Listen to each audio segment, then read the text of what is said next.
I must tell you, as I have said before, I had no idea that after I put up my first video on this topic about learning to play a harmonica, that it was going to end up doing now a fifth one, because I was even convinced that when I did the fourth one that would have been the end of it. But I continue to get so many emails from around the world. I even heard from somebody on a ship.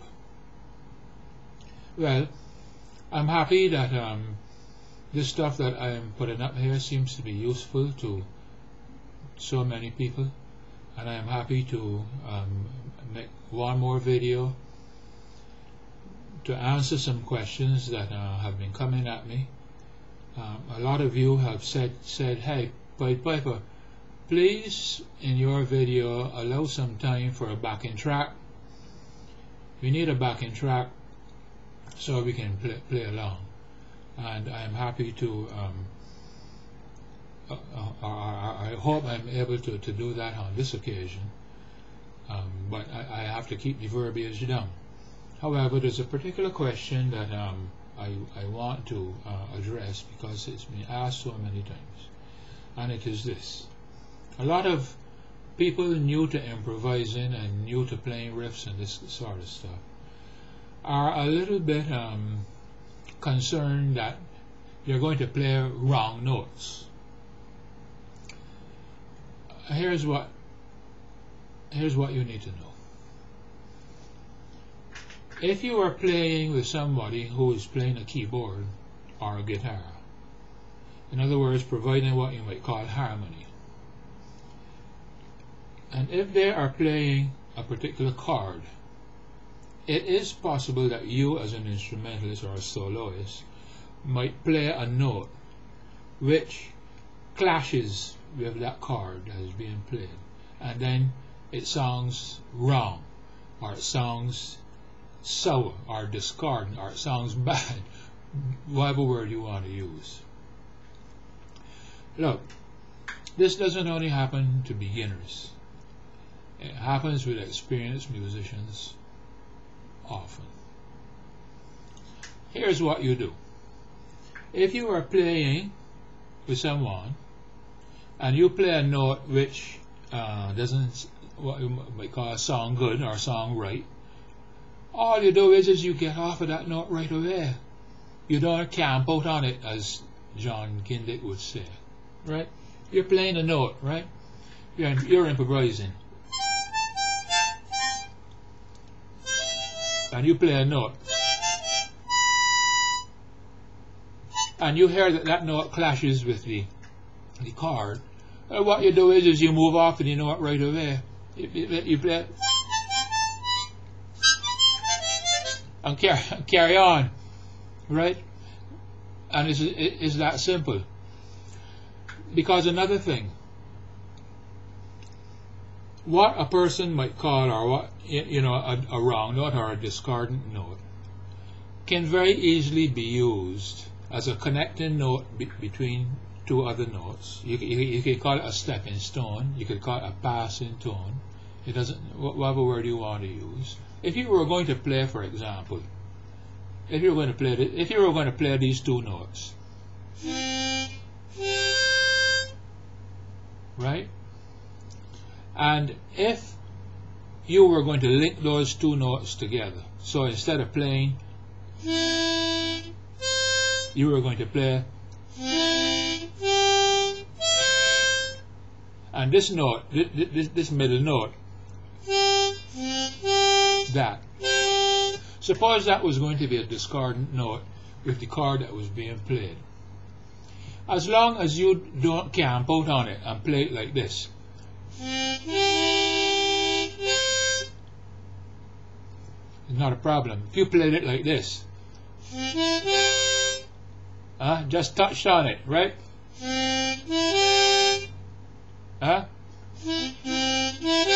Hear that note? That note? This is the discordant note. As long as you play and not, it's not going to sound discordant, Right? So discordant notes are used in improvising and in compiling riffs and so forth, but you don't camp out on them.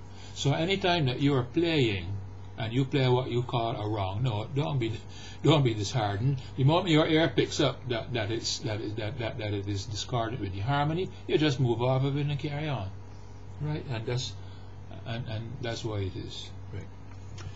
The other thing, as you look at your screen right now, look on the right hand side of the screen, and you're in that little area at the top, which gives a description of the video, you're going to see a little something that it says more information. Click on that more information and you're going to get a drop down. It's going to open up a drop down menu, if you want to call it that. Right? Take your little mouse and highlight the stuff, copy it and print it. I have put an enormous amount of excellent information there that you definitely need to study. And I think that if you copied it, you know, as it's called cut and paste, and printed it off, it would be easier for you to sit down and study it than having to read it off of the screen. But you can read it off of the screen too. And by the way, I'm going to try to go back to the other previous 4 videos I've done and put a lot more information in that right hand column, because the column will, like you only have 10 minutes on the video, the column will only carry a certain amount of information, right? So I'm going to have to try to divide up the information I'd like to share with you and put it up there from number 1 right away through. So when you get a chance over the coming time, check out those videos that you would have looked at already and see if any the information I've put up is there. Okay. Well, this time is moving around. We want to do a backing track. We're going to play. Get your C harmonica. We're going to play in the key of G, right? We're playing in the key of G, and the first 4 bars are going to be G chords. The second 2 bars will be C chords. The second 2 will be G chords. Then you get a D, a C, and a 2 G chords. That makes you 12 bars, and then you go around and you start again from the beginning. So let's go. Let's play blues. It's all yours. I'm not going to get in the way.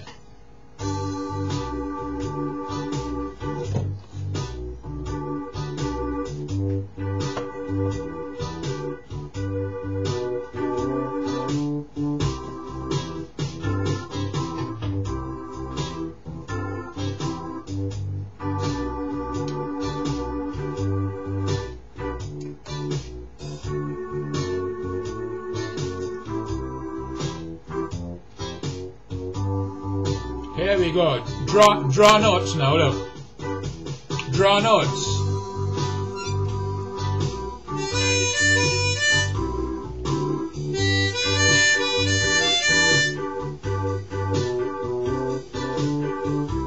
Blow notes.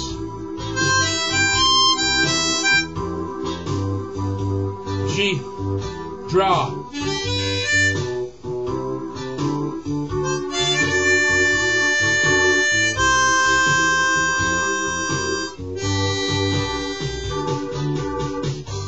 Draw and blow, and on the draw.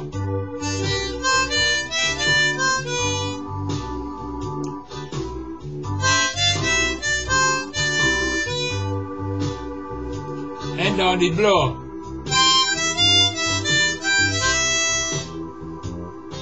And on the draw. D, C.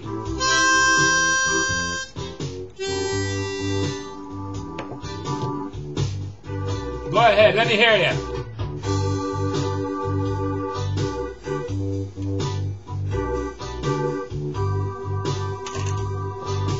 Okay, my friends, the time is coming up. I only got about 40 seconds left. Nice being with you again. Hope to see you soon again. Happy to meet, happy to part. Blessed be. More time.